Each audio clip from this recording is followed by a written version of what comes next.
va jardiner. C'est l'heure de jardiner avec notre jardinière préférée. Lulu, bonjour. Bonjour Nadia, bonjour à tous. On parle d'une fleur aujourd'hui, une fleur de bon présage, qui est l'iris. Voilà, exactement. Alors l'iris, on l'associe souvent au vieux jardin de grand-mère. Je sais que moi, autrefois, ma grand-mère, elle en avait plein l'allée. Et oui. c'est vrai qu'à un moment donné, elle avait disparu de nos jardins. Et puis ça commence un peu à revenir, ça revient à la mode. Parce que voilà, l'iris, c'est une plante, une fleur qui supporte très très bien la sécheresse. Donc ça va être un peu la fleur de l'avenir, puisque nous allons de plus en plus être en sécheresse et de moins en moins arroser nos jardins. Exactement. Alors il y a plein de choses qu'il faut savoir sur l'iris. Alors on parle d'iris à rhizome. Alors pourquoi rhizome ? Voilà, il existe 300 variétés, même plus. D'iris, mais il faut retenir deux choses. Il y a l'iris à rhizome et l'iris à bulbe. D'accord. Donc le bulbe, je connais. Le bulbe, c'est tout simple, c'est comme les tulipes et tout le Ouais. reste. On va le planter à 2 fois la hauteur du bulbe. Il ne fleurira qu'une fois. Et si un jour on en a marre qu'il soit à gauche, on va le sortir, on va le mettre à droite. Voilà. C'est très le bulbe, très. c'est facile. Et c'est l'idéal, la fleur idéale pour faire des bouquets. Donc c'est en général celle qu'on retrouve chez les fleuristes. Après il y a le rhizome là. Voilà. Je connais moins ça. Alors c'est tout simple, c'est un petit peu comme le bambou aussi, on va dire. Il y a le rhizome en bas, c'est-à-dire que c'est la racine. Et ensuite, il y a la tige verte, voilà, qui va monter et qui va après donner la tige de la fleur. Donc, ça se propage pas autant que le bambou. Ça, on en reviendra en automne. On fera un sujet bambou.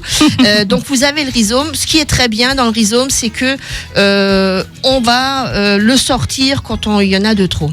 Parce que le désavantage, c'est que ça va se propager, ça va toujours grandir d'année en année, et on aura de plus en plus de rhizomes. Mais là, on va prendre la bêche, on va sortir, on garde les beaux rhizomes et on peut les replanter ou les donner à ses voisins ou à des amis. Ce qu'il faut savoir, c'est que le rhizome, il faut surtout pas l'enterrer, sinon il va pourrir. Ah, d'accord. Donc le rhizome, on va le mettre vraiment à fleur de terre, c'est-à-dire on va faire un petit trou, on va mettre un petit peu de cailloux en dessous si on a un sol qui est plus ou moins lourd ou argileux. On va faire une petite butte, on va dire. Et ensuite, on va mettre ce rhizome par-dessus en étalant un peu les racines et on va juste rajouter de la terre jusqu'au rhizome, c'est-à-dire ça va être à fleur de racines. Voilà, juste à ça. Et puis, on va la planter, on va lui donner un peu d'eau. Et puis on va l'oublier parce que elle aura vraiment pas besoin d'arrosage journalier ou hebdomadaire. C'est vraiment la plante idéale pour faire des massifs justement où on est en plein soleil et où on veut pas arroser. D'accord, donc ça c'est pratique. Qu'est-ce qui est mieux finalement ? Ça dépend. Ça dépend ce qu'on veut faire. Quoi. Voilà, le rhizome, l'iris à rhizome, la fleur sera quand même beaucoup plus grande. On va avoir une fleur qui sera presque aussi grande qu'une main. D'accord. Donc même il y a des iris où il va falloir tutoriser parce que la tige, la fleur est tellement lourde qu'elle va tomber. Mais l'avantage du rhizome, c'est que on débute la floraison au printemps et on l'arrête à l'automne. Donc vous avez tout l'été, vous avez une floraison si vous enlevez régulièrement les fleurs fanées.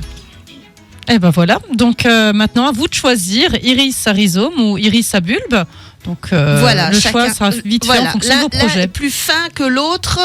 Ensuite, c'est une question de goût et puis il y a plein de couleurs dans les iris à rhizome. On va dire il y a plus de couleurs que dans les iris à bulbe. Ok, voilà, donc à vous de faire votre choix. Vous retrouvez cette chronique en podcast sur notre site radiomélodie.com. Et Lulu, avec ses conseils, est également disponible dans son jardin. Exactement. Qui se trouve rue du Nachrecht. D'ailleurs, si j'ai sorti hier des iris jaunes, si ça intéresse quelqu'un, il peut passer et je pourrais lui en donner. J'ai toute une bassine pleine. Voilà, donc à Puttelange-au-Lac, rue du Nachrecht. C'est là où il y a le lac de Diefenbach.